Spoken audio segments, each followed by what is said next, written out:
इस वीडियो में मैं अपने गुस्सा और लैंग्वेज दोनों कंट्रोल करने की कोशिश करूंगा, लेकिन बीच में गाली निकल जाए तो सॉरी। आज हम उसको एक्सपोज करने वाले हैं जो अपने I'm sad ये करना पड़ा यार। Mike, that's the wrong number.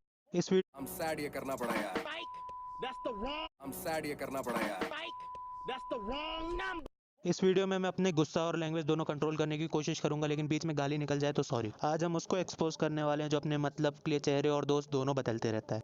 इससे पहले तुम ये जान लो कि मैं कौन हूँ। मेरा नाम है अमान और तुम मुझे चूतिया भी कह सकते हो, क्योंकि मैं एक टाइम पे पागल M10 को अपना सच्चा दोस्त मानता था। आजकल जिसको भी देख लो पागल M10 को बजा के चले जाता है जैसे साला मंदिर का घंटा हो। और ये जितना भी अभी तक एक्सपोज हुआ है वो तो कुछ भी नहीं है। इस वीडियो में तुम्हारे वन टैप के जिंगल बेल की पूरी खोल के मारेंगे। इसकी हरकतें एक्सपोज करने से पहले तुम्हें पूरी स्टोरी बतानी जरूरी है कि हम कैसे मिले। हमारी दोस्ती आज के 2 या 2.5 साल पहले हुई थी।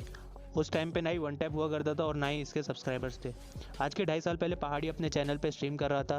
तब उसके चैनल पे 12 या 15 हज़ार सब्सक्राइबर थे बस। पहाड़ी के लाइव कस्टम में मुझे पागल का शॉटगन गेम प्ले बढ़िया लगा और तब मैं भी शॉटगन चलाता था तो मुझे बाकी शॉटगन प्लेयर्स भी बढ़िया लगते थे। उस कस्टम की वीडियो पागल ने अपने चैनल पे डाल रखी है। यहाँ से हम पहले गेम फ्रेंड्स बने और फिर देखते ही देखते क्लोज फ्रेंड बन गए। हम स्टार्टिंग में साथ में बहुत खेलते थे और एक दूसरे की वीडियोस पे बहुत कमेंट भी किया करते थे सपोर्ट दिखाने के लिए। फिर मैंने रिस्पॉन्सिबिलिटीज़ और बोर्ड्स की वजह से गेम खेलना बहुत कम कर दिया और ये भी लेट नाइट को अपनी मम्मी के फ़ोन से खेलता था, क्योंकि इसको 4 GB रैम वाले नोट 4 में लैग फील होता था। मेरा सैमसंग J6 भी 3 GB रैम का था और लैग भी होता था, लेकिन मैंने कभी भी मम्मी फोन दो ना नहीं किया।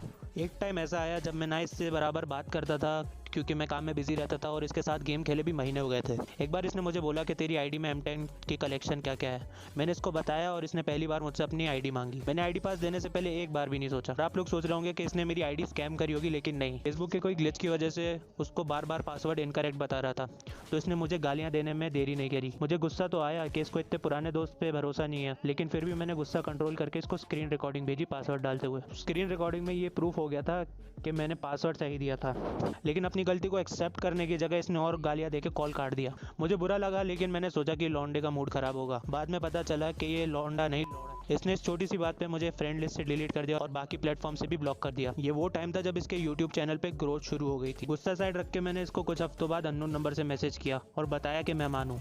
तो ये मैसेज पढ़ते ही इसने दूसरा नंबर भी ब्लॉक कर दिया, क्योंकि इसके अंदर अब इसके यूट्यूब चैनल का घमंड आ गया था। जो अपने दोस्त की इज्जत नहीं कर सकता उसकी लोग क्या ही इज्जत करेंगे। मुझे अपनी सेल्फ रिस्पेक्ट ज़्यादा प्यारी थी, तो मैंने इसको कभी मैसेज नहीं किया, क्योंकि थूकते चाटने की आदत बस इसी की है। इसको अच्छा नहीं लगता था जब मैं इसको इसके रियल नेम प्रिंस बोल के बुलाता था, तो मैं उसको शहजादा बुलाने लग गया एज अ निकनेम। अब ये बातें याद कर खुद पे हंसी भी आती है और खुद को मारने का मन भी करता है। ये सब होने के बाद मैं बहुत हर्ट हुआ और मुझे इतना गुस्सा आया और मैंने ठान ली कि अब इसके सारे पुराने कांड मैं ही सामने लाऊंगा, क्योंकि एक दोस्त को ही किसी की पर्सनैलिटी और उसके सारे कांडों के बारे में पता रहता है। आपने NG स्पोर्ट्स की वीडियो में इसके लेटेस्ट करे हुए कांड और हरकतों के बारे में तो पता चल ही गया होगा। अभी तक जो पता चला है वो तो कुछ भी नहीं है। काफ़ी सोच समझ कर मैं ये वीडियो बना रहा हूँ और कसम से पूरा ही खोल दूंगा। और इस वीडियो के बाद अगर तुम इसको अपना अब्बा या अपना इंस्पिरेशन मानते हो तो तुम्हारा कुछ नहीं हो सकता। तुम्हें लगता होगा कि इसकी स्पेशलिटी है इसका मूवमेंट, इसका गेम प्ले, इसके वन टैप, लेकिन नहीं, इसका एक हिडन टैलेंट है जो बस कुछ ही लोगों को मालूम है। इसका हिडन टैलेंट है कि इसको पता रहता है कब किसकी और कितनी चाटनी है। और एक और हिडन टैलेंट है कि ये पहचान जाता है कि किसकी जेब कितनी मोटी है। ये भाई भाई बोलकर कब तुम्हारी जेब खाली कर लेगा तुम्हें पता भी नहीं चलेगा, और इसी चक्कर में ये मेरे भी हज़ारों खा चुका है। देखो, गेम में इवेंट्स पूरे करने के लिए सब लोग हेल्प मांगते हैं। मैं खुद मांगता हूँ और दूसरों की भी हेल्प करता हूँ, लेकिन एक हद होती है। ये डॉगी स्टाइल का बच्चा हर किसी की चाटने को तैयार रहता है। एक बार मुझे एक रिडीम कोड का गिव अवे करना था, लेकिन इस भूखे को वो भी खाना था। बोल रहा था कि ऑलरेडी रिडीम हुआ हुआ कोड डाल दे, किसको क्या ही पता चलेगा, लेकिन मैंने गुस्सा करके मना कर दिया। हद तो तब हो गई जब इसको वैलेंटाइंस डे के दिन अपनी गर्लफ्रेंड का भी इवेंट मुझसे करवाना है और इसकी बर्थडे गिफ्ट का रिडीम कोड भी मैं ही दूँ। तेरे पापा हूँ क्या? मुझे लगा कि बस ये मुझसे ही हेल्प मांगता है, लेकिन एक बार मेरे ही सामने 2 बंदों को बुला के सेम डायलॉग से भीख मांग रहा था। अगर इसको मना कर दो तो भाई नहीं है भाई नहीं है करके रोने करने लग जाएगा। और पहाड़ी की स्ट्रीम के बाद पहाड़ी ने इसको गुची गैंग में ऐड कर लिया था, और ये तब गुची गैंग के अंदर था और हर कोई इसके झांसे के अंदर आ जाता था और इसको पैसे दे देता था। ये पहाड़ी के थ्रू गुची ताहिर से मिला था और तब से ही ताहिर इसका अब्बा बन गया। ये लोगों से पैसे लेकर उनको गुची गैंग के अंदर ऐड करवाता था और एक बार मुझे भी ऑफ़र कर रहा था, लेकिन मैंने ये ऑफ़र नहीं लिया। मन तो मेरा बहुत कर रहा था, क्योंकि मैं पहाड़ी को उस टाइम बहुत फॉलो करता था और गुची गैंग नाम भी बहुत ट्रेंडिंग था। मेरी किस्मत ख़राब थी जो मैंने इसको दोस्त समझ के एक बार बता दिया कि मेरी इतनी इतनी सेविंग्स हुई है, और इसको मैंने सेविंग्स के बारे में क्या बता दिया, ये तो बिल्कुल पालतू कुत्ते की तरह पीछे पड़ गया। पापा पापा रिडीम कोड दो ना। ताहिर और पागल M10 दोनों दिल्ली से ही हैं और एक दूसरे को बहुत अच्छे से जानते हैं।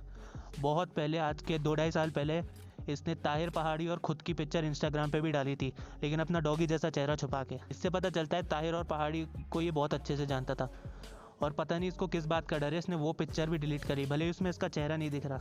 ये वो टाइम था जब ताहिर यूट्यूब पे बहुत बढ़िया ग्रोथ कर रहा था और ट्रेंडिंग टॉपिक था। तो देर किस बात की थी, पागल ने उसको अब्बा बना लिया। इसने ताहिर को अपना अब्बा बना लिया और उस अब्बा को अभी अपनी इंस्पिरेशन बोलता है। तो स्टार्टिंग में पागल M10 ने ताहिर के नाम से और गुची गैंग के नाम पे खूब व्यूज़ और सब्सक्राइबर्स कमाए, और अब उनमें से कई सारी वीडियोस तो अब हटा भी दी हैं। पता नहीं इसको किस बात का डर है, ये बस उसके सामने अपनी खोल के बैठता है जिससे इसका फ़ायदा हो, या तो उसके पास सब्सक्राइबर्स हो, या तो उसके पास पैसे हो, या फिर कॉन्टैक्ट्स हो। इसका नॉन स्टॉप गेमिंग के साथ पंगा ज़रूर हो गया, लेकिन ये अभी भी non stop gaming India versus Veena, non stop gaming mobile player, smooth 444, alone boy FF, बाकी दूसरों के नाम से अपना चैनल ग्रो कर रहा है। जो टॉपिक से इसका लेना देना भी नहीं है, इसको वो भी टैग डालना है। वोटाओ FF versus राइस्टार, Rocky versus राइस्टार, non stop gaming expose तक का टैग डाल रखा है, और इसकी ग्लू वॉल की ट्यूटोरियल वाली वीडियो के अंदर भी फालतू टैग डाल रखे हैं। White 444 exposed, Vincenzo using hack, Vincenzo exposed, Skylord Vincenzo, मतलब व्यूज़ खाने हैं वो भी दूसरों के नाम के। ये झोपड़ी वाला जिस थाली में खाता है उसी थाली में छेद करता है। मतलब इसके चैनल को जो मेन बूस्ट मिली वो नॉन स्टॉप गेमिंग से मिली, और उन्हीं के साथ वीडियो बना के और उन्हीं को टैग्स और थंबनेल में यूज़ करके इसने चैनल ग्रो किया। लेकिन जब इसको लगा कि इससे ज़्यादा मैं नॉन स्टॉप गेमिंग के साथ फेमस नहीं हो सकता, तो इसने उनके साथ पंगा ले लिया और कंट्रोवर्सी से फेमस हो रहा है अब। कुछ यूट्यूबर तो पागल हैं जो कंट्रोवर्सी से अपने आप को बचा के रखते हैं। ये भरोसे वाला तो कंट्रोवर्सी से ही अपने चैनल की ग्रोथ कर रहा है अब। मतलब इसने नॉन स्टॉप गेमिंग से पंगा तो कर ही लिया, लेकिन अभी तक अपनी वीडियोज़ के अंदर उनके टैग यूज़ करता है। इसको कैसे समझाए? तो कुछ इसकी हरकतें ऐसी हैं जो ज़्यादा इंपॉर्टेंट तो नहीं है, लेकिन आज बता ही देता हूँ। ये अपने पीछे वाले फ्रेंड से गेम प्ले रिकॉर्ड कराता है और वो अपलोड करता है, क्योंकि स्पेक्टेट के अंदर पता नहीं चलता कि वीडियो ऑल्टर्ड है या नहीं। वो उसमें थोड़ी सी स्पीड इंक्रीज़ कर देगा और तुम्हें पता भी नहीं चलेगा। तुम इसे जॉट करते हो, लेकिन जॉट नहीं है, जाट है। इसने मिलियंस में सब्सक्राइबर वाले यूट्यूबर को यूज़ करके लात मार दी, तो मैं कौन होता हूँ? अब मैं सोचता हूँ तो मुझे रियलाइज़ होता है कि इसने मुझे कभी दोस्त माना ही नहीं था। इसने मुझे यूज़ किया तो बस पैसों के लिए और कस्टम के लिए। अभी तो इसके सब्सक्राइबर ताहिर से ज़्यादा भी हो गए हैं और कॉन्टैक्ट्स भी बढ़ गए हैं। तो तुम सोच रहे होंगे कि ये इतना बुरा है तो ताहिर की गांड पे लात क्यों नहीं मार देता? वो इसलिए क्योंकि अगर इसने ऐसा किया तो ताहिर इसके सारे पुराने कांड खोल देगा, और ताहिर ने इसको छोड़ा तो ये उसके सारे कांड खोल देगा। अब दोनों एक दूसरे को इतने अच्छे से जानते हैं तो साथ मिलकर कुछ ना कुछ तो किया होगा। ये सबको पता है कि ताहिर कार्डिंग के मैटर में फंसा था। पहले तो कार्डिंग का मतलब पता नहीं, तो सिंपल भाषा में समझ लो, किसी के बिना परमिशन के उसके बैंक कार्ड की डिटेल लेके कार्ड को खुद के लिए यूज़ करना, उसको कार्डिंग कहते हैं, और ऑब्वियसली ये इलीगल है। तो अपने अब्बा के इन्फ्लुएंस में आके बीच में ये कार्डिंग के भी काम में घुस गया था, और इसने मुझे भी फंसा लिया इस गंदे काम में। एक बार मुझे इसने कॉल करके बोला कि मैं कार्ड की इन्फॉर्मेशन सेंड कर रहा हूँ, इससे ताहिर के चैनल पे 4000 वाली सब्सक्रिप्शन ले ले। तब मुझे अंदाज़ा नहीं था कि ये किसी और का कार्ड है, और कार्डिंग का नाम भी नहीं सुना था। वो तो अच्छा हुआ कि मेरे अकाउंट लॉगिन पे एरर आ गया और इस गंदे काम को करने से मैं बच गया। और यहाँ मैं बता दूँ कि मुझे एग्जैक्टली पता नहीं है कि इसने उसके बाद या उससे पहले कोई कार्डिंग एक्चुअली करी है या नहीं, क्योंकि मेरे साथ वाला सीन तो सक्सेसफुल नहीं रहा। आगे जाके हमारी फिर इस बारे में बात भी नहीं हुई, तो मैं ये कंफर्म कह नहीं सकता। और यहाँ मैं झूठे एलिगेशन नहीं लगा रहा और मैं कोई गलत इन्फॉर्मेशन नहीं देना चाह रहा। तो इस बात के अंदर मैं अनश्योर हूँ कि इसने एक्चुअली में कार्डिंग करी है या नहीं। मैं यहाँ सच्चाई बता रहा हूँ, कोई बनी बनाई चीज़ें नहीं बोल रहा। पैसों के साथ साथ ये कस्टम कार्ड का भी भूखा है। अगर 20 लेवल के बंदे के पास भी कस्टम कार्ड्स पड़े होंगे तो ये उसकी पैर की पप्पी ले सकता है। वैसे तो ये लेट नाइट खेलता था, लेकिन जब इसे पता चला कि मेरे पास 15 कस्टम कार्ड कलेक्टेड हुए हैं, तो इसने पूरे 3-4 घंटे में ही 13 कस्टम खा लिए। और अगर ये वीडियो बनाने के लिए कस्टम होते तो मैं खुशी खुशी दे देता, लेकिन इसको कस्टम खेलने थे पंगे वाले। अगर ये चैलेंज कस्टम या फिर पंगे वाला कस्टम हार जाता तो सामने वाले ग्रुप में जाके पूरी माँ बहन की गालियां बकना शुरू कर देता था। सीधी बात तुम ये कह सकते हो कि इसका बस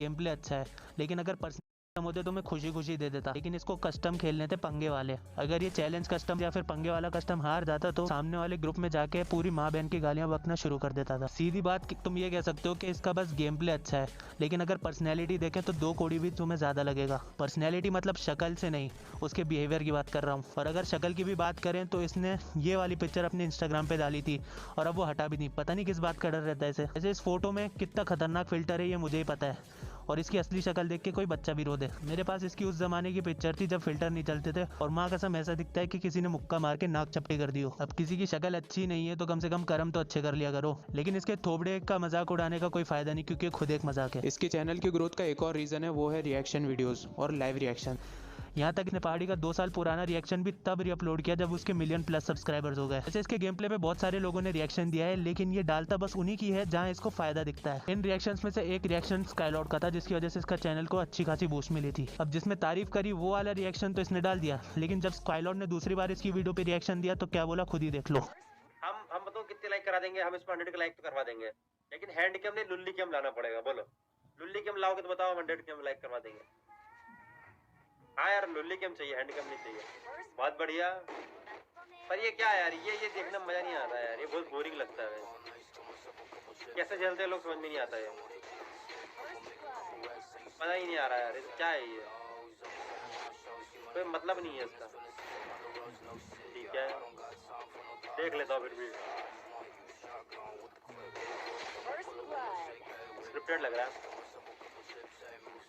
ठीक है ठीक है। अरे कस्टम में वाले, इसमें कस्टम में समझ में नहीं आता है स्क्रिप्टेड है या फिर ओरिजिनल है, बिल्कुल समझ में नहीं आता। ठीक है ठीक है हक दिया। ठीक है ठीक है ठीक है।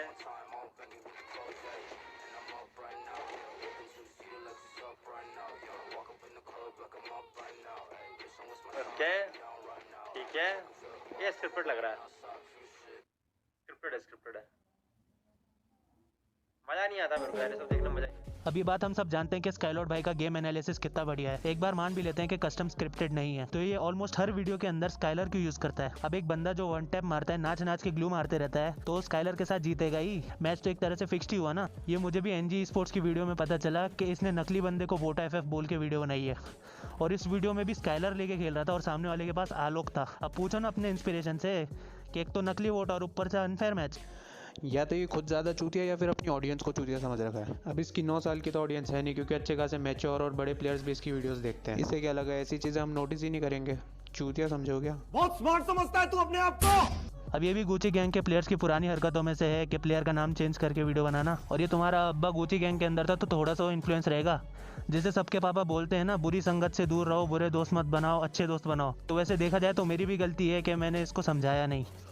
और जो ये बाहर के प्लेयर्स के स्टाइल को कॉपी करके अपना बताता है। एक वीडियो के अंदर ये जो स्विच करके हेडशॉट्स मारता है क्राउच करते टाइम, तो उसको ये पागल M10 फ्री स्टाइल बोल रहा था, जबकि ये झूठ है। और ये बाहर के प्लेयर्स इसको इस स्टाइल को यूज़ करके छोड़ भी चुके हैं। इन भाई साहब को iPhone 13 से ROG 5 पे वापस शिफ्ट होना पड़ा, क्योंकि बिना ट्रिगर्स के इससे इसका स्पेशल मूव ही नहीं हो रहा था, क्योंकि इसको पता है कि गेम प्ले में कुछ यूनिक नहीं रहेगा तो लोग इसकी वीडियो देखेंगे क्यों। इंडिया में इतने सारे प्लेयर हैं जो अंडररेटेड रह जाते हैं, क्योंकि आप जैसे लोग उनको सपोर्ट नहीं करते। बैकग्राउंड में मेरा खुद का गेम प्ले देख लो। इतनी सारी क्लिप्स के साथ मैं 2-3 वीडियो इजीली डाल चुका था, लेकिन मेरे लिए ये वाली वीडियो ज़्यादा इंपॉर्टेंट थी, क्योंकि यूट्यूब से वापस डाउनलोड करी हुई वीडियो की क्वालिटी ज़्यादा खास नहीं थी। और तुम्हें लगता है तुम्हारे अब्बा ही ये हेडशॉट मार सकते हैं, तो तुम एक बार कमेंट कर लो। बिना ट्रिगर यूज करे सेम हेडशॉट की क्लिप्स बिना स्क्रिप्टेड कस्टम के कल बना के डाल सकता हूँ। अब तुम लोगों ने बात तो पूरी सुन ली है, अब बात रही प्रूफ की।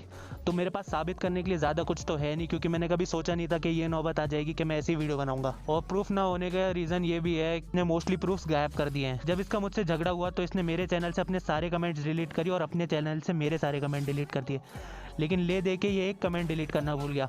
आपने वो बात तो सुनी होगी कि जिसके मन में चोर होता है वो हर बात से डरता है, वो हर कदम फूक के डालता है। तो ये चैट के अंदर गालियां भी देता था, तो गाली रीड होते ही डिलीट फॉर एवरीवन कर देता। और ये आप चाहो तो दूसरी इसकी एक्सक्यूज वीडियो में भी देख सकते हो। ये गाली दे देगा और फौरन डर के मैसेज अनसेंड कर देगा, और कभी कभी तो वॉइस मैसेज के अंदर लंबी लंबी गालियां बक देगा माँ बहन की, और फिर वो भी वॉइस मैसेज डिलीट कर देगा। लेकिन अब जितना बड़ा भी मुजरिम हो, कोई ना कोई तो सबूत छोड़ता ही है। तो मेरे पास ये एक कमेंट रह ही गया। मेरे पास प्रूफ करने के लिए पुराने स्क्रीनशॉट भी हैं हमारे पुराने खेले हुए कस्टम्स के, और इसके अलग अलग नाम में। बीच में थग्स ऑफ हिंदुस्तान की गिल्ड में भी था, जो गिल्ड हैकर्स की वजह से बहुत ही बदनाम हुई थी, और इसने अपना नाम भी चेंज करा था बीच में। पंगे के बाद इसने फौरन सारे सबूत मिटा दिया, और मैंने काफ़ी टाइम बाद जाके नोटिस किया, क्योंकि इसको पता था कि अगर मैं चाहूँ तो इसके कांड सबके सामने ला सकता हूँ।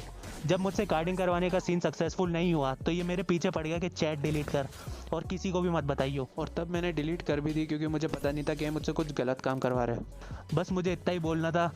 अब किसका भरोसा करना है वो तुम सब पे है। मैं ये वीडियो नहीं बनाता अगर ये मेरे उंगली नहीं करता।